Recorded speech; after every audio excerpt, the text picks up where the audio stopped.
Gracias. Que a veces está complicado, ¿eh?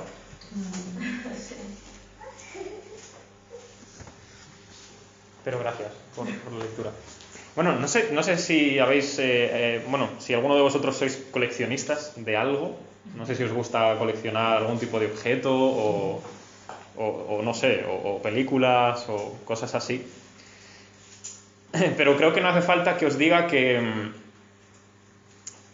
algo que creo que estamos de acuerdo todos, más bien, diría, ¿no? Que cuando tenemos en nuestras manos algo que es original y que además está como nuevo, aunque sea muy antiguo, tiene más valor que cuando simplemente es una copia, ¿no?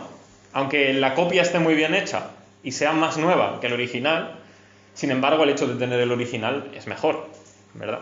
Es para nosotros como que tiene muchísimo más valor por el tiempo que tiene, por lo bien conservado que está o por la historia que tiene, ¿no? Yo, por ejemplo, recuerdo que de pequeño tenía la equipación del Real Madrid, porque siempre era del Real Madrid, y me acuerdo que esa equipación no era verdadera, era una copia, y era de mi jugador favorito en aquel entonces, que era David Beckham. Me encantaba ese jugador. Yo creo que era porque me gustaba mucho cómo lanzaba las faltas y hacía que la pelota hiciera así como unas curvas que me impresionaban. La cosa es que me gustaba... ¿El qué? El efecto. Que el efecto, efectivamente, Manuel. El efecto. Muy bien dicho. Pues me gustaba mucho cómo lanzaba la pelota, Manuel. Y esa camiseta que yo tenía y ese pantalón, pues estaba bien, estaba muy, muy logrado, ¿no? Pero tenía algunos fallos, porque no era original, era falsa, era copia. Pero a mí me gustaba y yo me la ponía, aunque estaba consciente de que tenía sus errores, ¿no? A lo mejor en el escudo no era exactamente igual, o alguna línea que tenía por aquí, o lo que fuese, ¿no? Y luego recuerdo que hubo un momento, un año, creo que en algún cumpleaños o algo así, que me regalaron la equipación entera del Real Madrid, pero ya era como la original que hace en la tienda del club, ¿no? Que la venden en su propia tienda, que es muy cara, pero ya era otra cosa, ¿verdad? Ya no tenía fallos, ya estaba todo mucho mejor, el escudo bien cosido y todo, y yo, claro, pues ahí me encantaba, ¿no? No tenía nombre detrás, la falsa sí la tenía de Beckham, me encantaba, la nueva no, pero no era lo mismo, ¿verdad? Estaba mucho mejor. Claro, que si le hubiera podido dar una vuelta de tuerca más, casi me hubiera gustado tener la camiseta original que David Beckham usó en algún partido, ¿no? Pero ya supongo que eso es demasiado. Y precisamente, pues hoy, en este capítulo que hemos leído de Hebreos 8, vamos a intentar un poco ver o entender qué es eso que Dios tiene de original y de nuevo y que nos lo ha dado o quiere dárnoslo. Entonces, hoy voy a intentar que sea un poco más corto porque el texto es mucho más corto y no voy a hacer 3 puntos como siempre hago, sino solo 2, y van a ser muy sencillitos, ¿vale? El primero es este, el original, no la copia. Ya que estamos hablando de eso, ¿verdad? Bueno, como acabamos de decir, si tenemos la oportunidad de tener algo original, ¿por qué me iba a conformar con tener una copia? ¿Verdad? Por más bien hecha que esté, por muy parecida que sea, ¿para qué me voy a conformar? Y según hemos leído en el texto, quizás no erais conscientes hasta hoy mismo, que lo acabamos de leer, que Dios concedió permiso para hacer una copia de algo original que Él tiene. ¿Y de qué se trata, según el texto está hablando? Bueno, está diciendo que eso que Él permitió que los seres humanos copiasen y que es original de Él, se llama, es una palabra muy rara, tabernáculo. Dice que hay un original y que nosotros tenemos una copia o tuvieron una copia en el pueblo de Israel. ¿Pero qué era el tabernáculo? Bueno, el tabernáculo básicamente fue como el primer templo del pueblo, pero era un templo pues muy, muy rudimentario, ¿verdad? Era una tienda hecha de telas, de tejidos, de pieles, de animales. Podríamos decir, aunque no es lo mismo, que era como una tienda de campaña, pero más bonita, más grande y mejor, ¿no? Y dentro pues había como diferentes herramientas, utensilios y cosas que eran para el templo, para los sacrificios y todo eso. Entonces eso era el tabernáculo. Y allí se llevaban a cabo, como digo, todos los rituales. Por tanto, el texto dice que hay uno de estos, un tabernáculo original, en el cielo. Pero vamos a hablar un poquito más adelante acerca de qué significa esto, ¿vale? Y entonces, en ese original que hay en el cielo, Jesús es el sumo sacerdote, ¿no? Y esto quiero hacer un recordatorio. Lo vimos en el capítulo 7 de Hebreos hace 2 domingos. No sé si os acordáis de aquel nombre raro de Melquisedec, de un sacerdote, todo eso, ¿verdad? Y entonces dijimos que Jesús era el sumo sacerdote, el primero entre todos los sacerdotes. Entonces él ha entrado en este tabernáculo, en esta tienda, en este templo original, y allí pues está cumpliendo su tarea de sacerdote, ¿verdad? Entregando su sacrificio para obtener de Dios el favor para los hombres. Voy a explicar algunas características que tiene el tabernáculo original de Dios. El tabernáculo original de Dios, en primer lugar, es que no lo ha hecho ningún hombre. No hay ninguna mano humana que lo haya podido construir, sino que es de Dios. O sea, Dios mismo lo ha construido y lo ha hecho. Él es su autor, ¿verdad?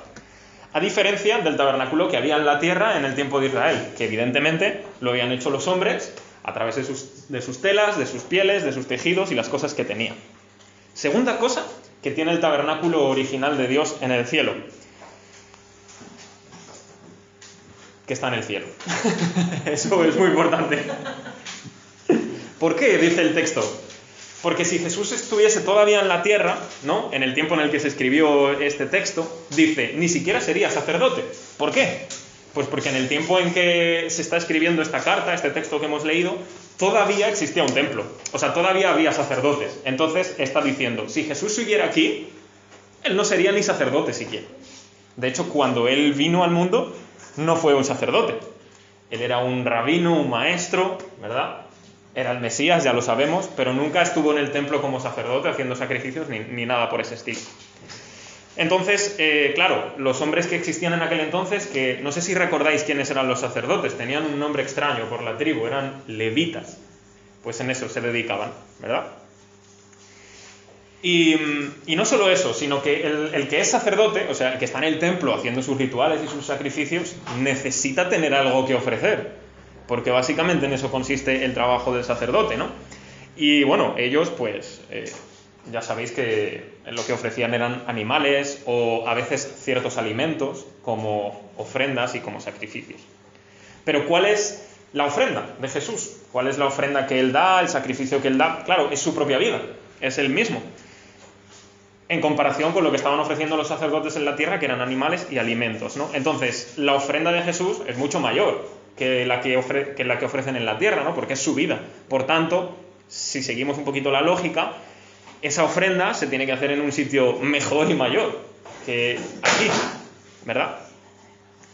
Y la tercera característica que yo quería nombraros acerca de este tabernáculo original de Dios en el cielo, es que las cosas que se hacían dentro de este edificio o de esta tienda, o los rituales y los sacrificios, el texto dice que son solamente como... En la Reina Valera lo dice un poco extraño que quizás no lo entendemos. Dice, eran figura y sombra, ¿no? De las cosas celestiales. Lo voy a explicar un poco siglo XXI. El edificio del tabernáculo, la tienda del tabernáculo o el templo, después, más tarde, básicamente, ¿no? Los sacerdotes, todas las cosas que se hacían dentro, los rituales, los sacrificios, lo que viene a decir es que eran una copia, eran una réplica del modelo original. Eso es lo que significa que eran sombra y figura de las cosas celestiales. Es decir, que las cosas que se hacían en este tabernáculo de la tierra son una copia de la realidad de lo que se hace en el cielo. Es por eso cuando Dios le muestra a Moisés, allá hace muchos años, cómo tiene que construir el tabernáculo, le dice, haz todas las cosas conforme al modelo que se te ha mostrado en el monte. Es decir, Dios le mostró un modelo y entonces Moisés tenía que copiarlo de una manera terrenal, ¿verdad? Y quiero traer una cosita que antes os he dicho. Os he dicho que íbamos a explicar un poco mejor, a detallar un poco mejor qué significa que hay un tabernáculo o un templo original en el cielo.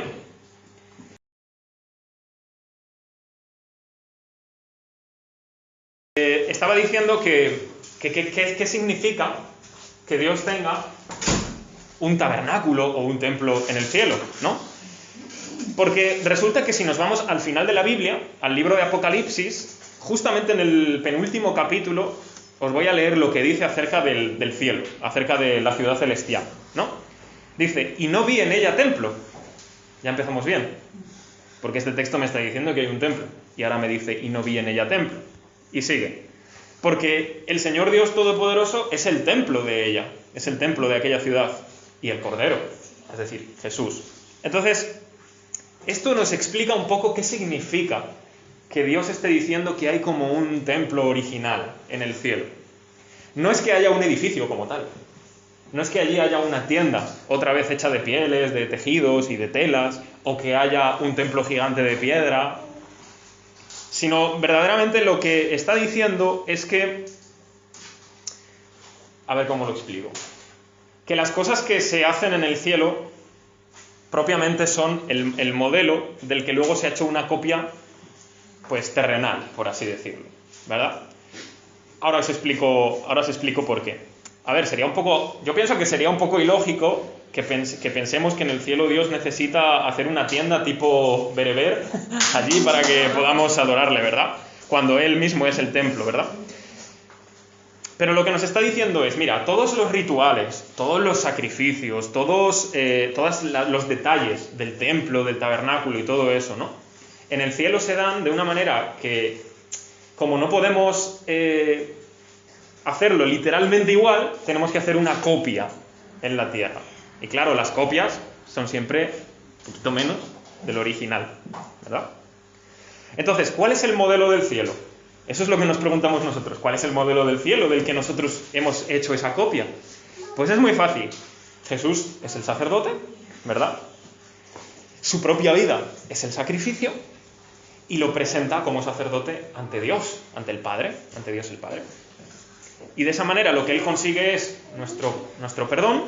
Él quita nuestra culpa por el pecado, que a Dios le desagrada, y nos da una vida nueva y eterna para pasarla con Él el resto de la eternidad.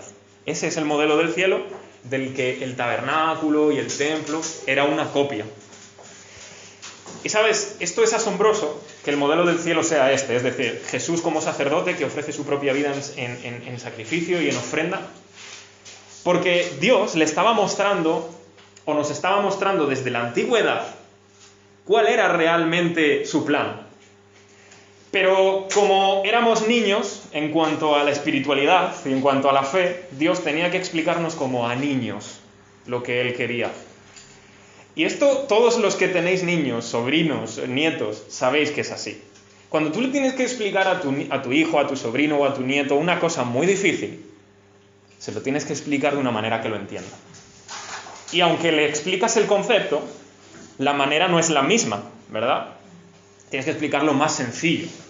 Pues literalmente Dios está tratándonos como niños pequeños que no entienden bien el concepto que Él tiene. Y entonces lo tiene que hacer a través de un templo para entender que es un lugar de adoración, tiene que haber como sacrificios para entender que tiene que haber algo que medie entre nosotros y Él para poder quitar nuestra culpa y nuestro pecado, hay ciertos rituales, ¿verdad? Entonces todo esto en el cielo ocurre, pero de una manera que no es posible aquí. Y entonces lo copiamos, o nos deja copiarlo, ¿vale? Dios estaba mostrando exactamente cuál era su plan. Es decir, que había un sacerdote que ofrece un sacrificio tan perfecto que puede perdonar nuestra culpa, nuestro pecado y llevarnos a Él. Claro, era un sistema un poco difícil y se les pasó. Se les olvidó. Y acabaron convirtiendo todo el sistema de los rituales, de los sacrificios, en algo que era como súper necesario. Si no lo hacías, no vas al cielo. O sea, todo se torció un poquito. Dios quería enseñar una cosa, pero el pueblo cogió eso para nosotros. No sé si lo entendéis bien. Es un poco complicado, lo sé. Pero básicamente lo que estamos diciendo es que de nada nos sirve la copia, sino solamente para que vayamos al original, para que miremos el original. Para eso debería servir, para hacernos entender que hay un sistema que es mejor, que es mayor, donde no hay ningún sacerdote humano al que puede llegar y donde no hay un sacrificio tan perfecto que alguien pueda ofrecer. Pero hay alguien, una persona en concreto, en mayúsculas, y esto es como las respuestas de religión, es Jesús, ¿sí? Que es a su vez el sacerdote y el sacrificio.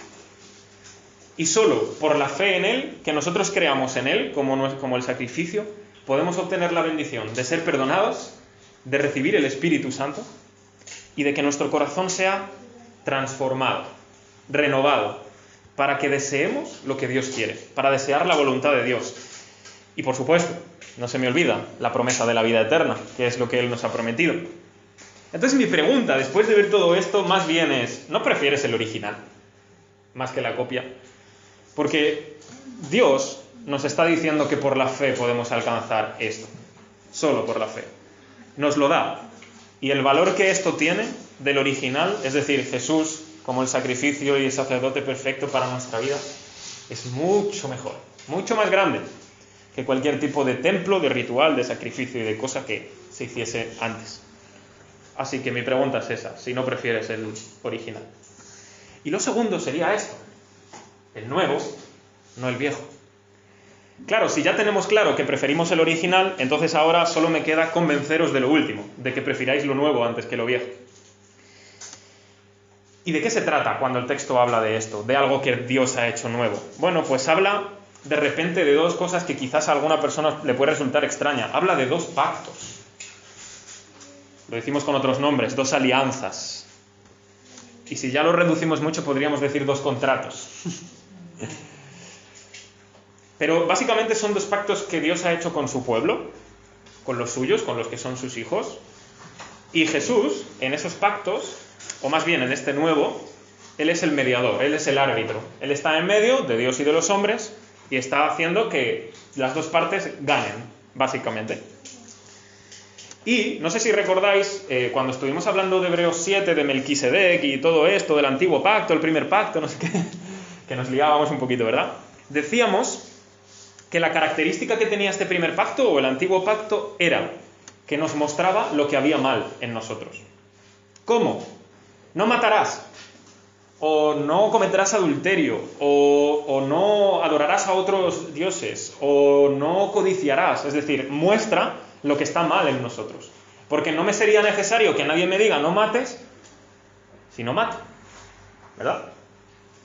Entonces, la ley o el antiguo pacto lo que nos mostraba era lo que estaba mal en nosotros y lo que era correcto, lo que nosotros teníamos que hacer según la voluntad de Dios. Eso era su función. Esto está mal, esto está bien. Esto no lo hagas, esto sí, ¿vale? Esa era así, en simple, lo que significaba. Pero tenía un pequeñito problema. Y es que no nos daba la capacidad de que pudiésemos cumplir o desear de todo corazón hacer lo que teníamos que hacer.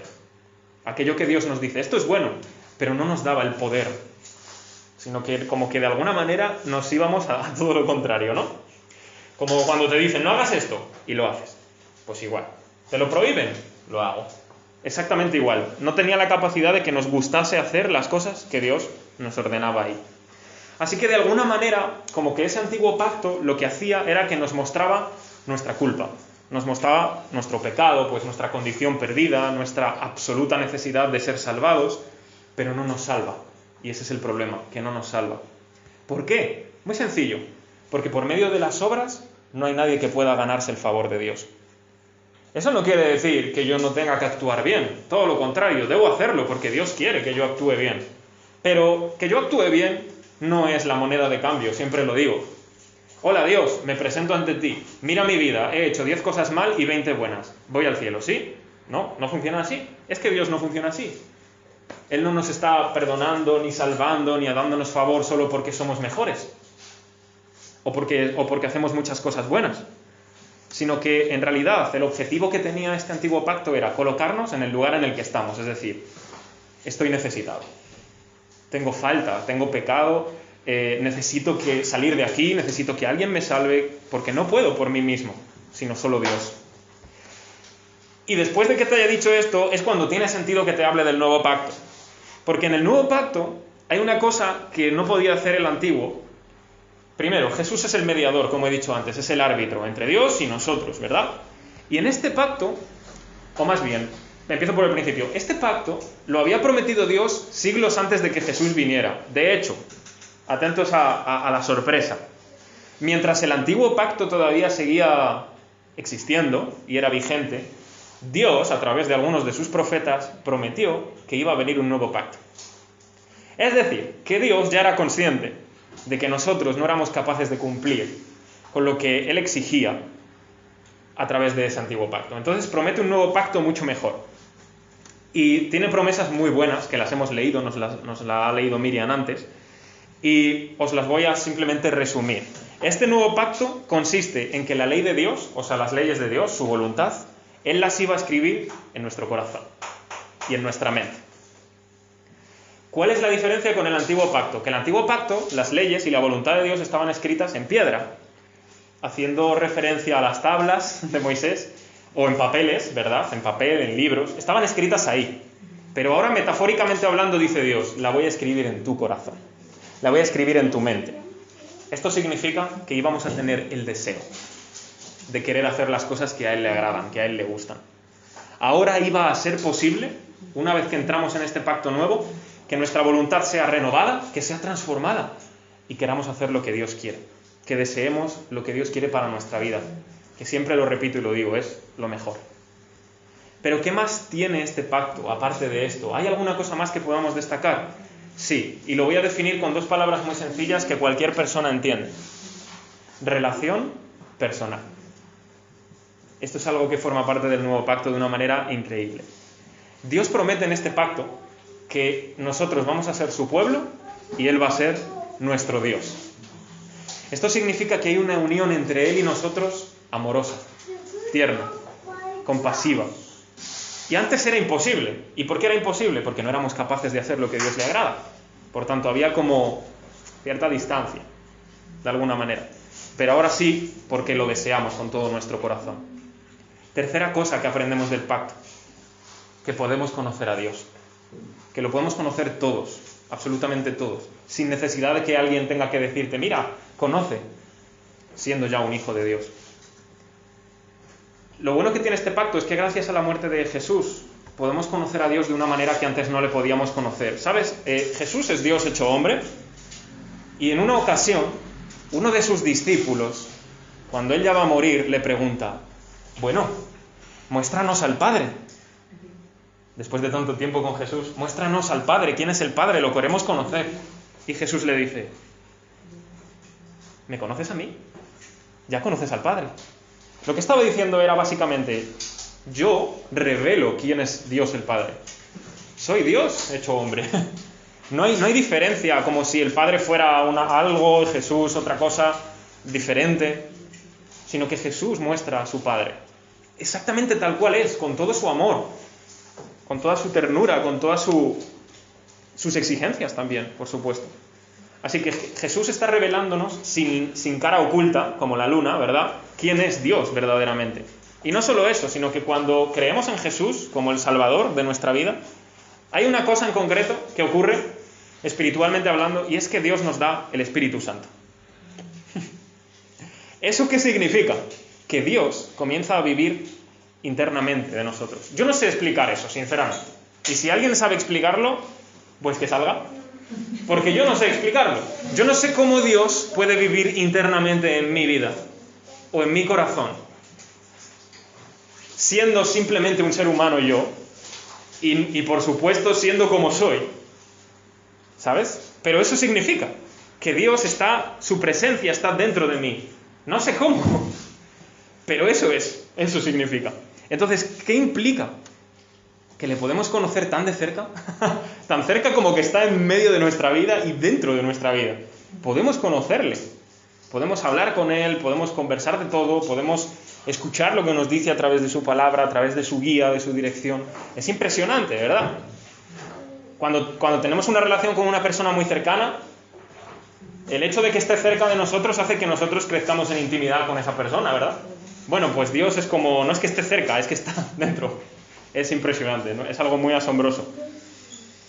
Entonces podemos tener intimidad con Él, podemos conocerle más, porque Él como dice la Escritura, dice, ha derramado su Espíritu en nosotros. Y cuarta cosa que quiero explicaros acerca de este nuevo pacto es que nos da el perdón de todos nuestros pecados. Quita nuestra culpa. Y Dios dice, no me acordaré más de ellos. Qué interesante que Dios diga eso, que diga, perdono tus pecados y no me voy a acordar más de ellos. Eso es interesantísimo. Y esto está muy relacionado con el hecho de que Él ponga su voluntad en nosotros. ¿Por qué? Porque si nosotros dijéramos, bueno, Dios me perdona mis pecados y ahora a seguir la vida, como yo quiera. Error. Eso es pensar que Dios es Santa Claus. Es pensar que Dios es Papá Noel, como se dice en España, ¿verdad? Bueno, Dios, tú me perdonas porque ese es tu trabajo, perdonar. Entonces voy a vivir mi vida y después de que acumule varias cosas malas, vengo a ti, perdóname, perdón, a seguir. No funciona así la cosa. Eso no significa. Dios nos perdona nuestros pecados, perdona nuestras culpas, las cosas que están mal. Pero ¿sabes qué hace después? Comienza a trabajar. Y Él va cambiando en nosotros toda nuestra vida, nuestra manera de ver las cosas, nuestra manera de actuar, nuestra manera de hablar, nuestra manera de ser. La cambia de tal manera que nuestra vida antes de conocerle a Él y nuestra vida después de conocerle a Él, si la podemos poner en una pantalla, decimos, madre mía, es como ese edificio y el otro, vaya diferencia, ¿verdad? Literalmente es eso lo que Dios hace. Está cambiando todo lo que está mal. Entonces son las dos cosas. Sí, me perdona, pero Él también trabaja en mí. Él también hace que yo sea mucho mejor de lo que fui antes, que yo me aleje de lo que no le gusta, del pecado. Entonces, de toda maldad, de toda injusticia, de todo mal acto, de toda mala palabra, de cualquier cosa, ¿verdad? Así que segunda pregunta. ¿No prefieres lo nuevo? Si ya te dije que si prefieres lo original, ¿no prefieres lo nuevo? Así pues, lejos de llegar a creer que la religión se trata de cosas viejas, de copias de mitos, de narraciones antiguas, la Biblia, en verdad, o el Evangelio, el Nuevo Testamento, la buena noticia de Jesús, nos está revelando que realmente la religión no se trata de cosas antiguas, de un pueblo que vivió hace 6.000 años, de que muy bien, muy bonito, sino que nos está hablando de algo que te afecta a ti y a mí hoy. De que Dios nos puede hacer personas nuevas, de que puede llevarnos hacia alguien que es capaz de darnos algo infinitamente mayor de lo que nos puede ofrecer cualquier persona hoy o cualquier cosa en este mundo en el que vivimos. Os dejo por aquí la frase final. Dios tiene algo nuevo y original que Él nos quiere dar y está en su Hijo. De hecho, eso original y nuevo que Dios nos quiere dar es su Hijo, es Jesús. Y no nos pide, para obtener esto, que seamos lo suficientemente buenos como para que, de esa manera nuestras obras buenas compensen las malas, como había dicho antes, ni tampoco nos está exigiendo que tenemos que dar dinero a la iglesia o hacia obras de la caridad, no nos está solicitando que pongamos por nuestra parte todas las fuerzas que podamos para, voy a hacer algo mejor, no sé qué, cuando no podemos. No, Él está pidiendo, cree en Jesús. Cree en lo que mi Hijo ha hecho, en la obra que Él ha realizado para ti. Y Él, créeme, se va a encargar, una vez que creamos, de cambiar nuestra vida, de perdonar nuestros pecados, de darnos la vida eterna, de hacer que seamos mejores. Y directamente, esto suena sorprendente, porque si un ser humano lo dijera, sería presunción pura y dura. Pero lo dice Dios. Él nos quiere hacer igual que su Hijo. Eso es espectacular. Que Dios diga, te voy a hacer igual que Jesús en su vida. Eso es tremendo.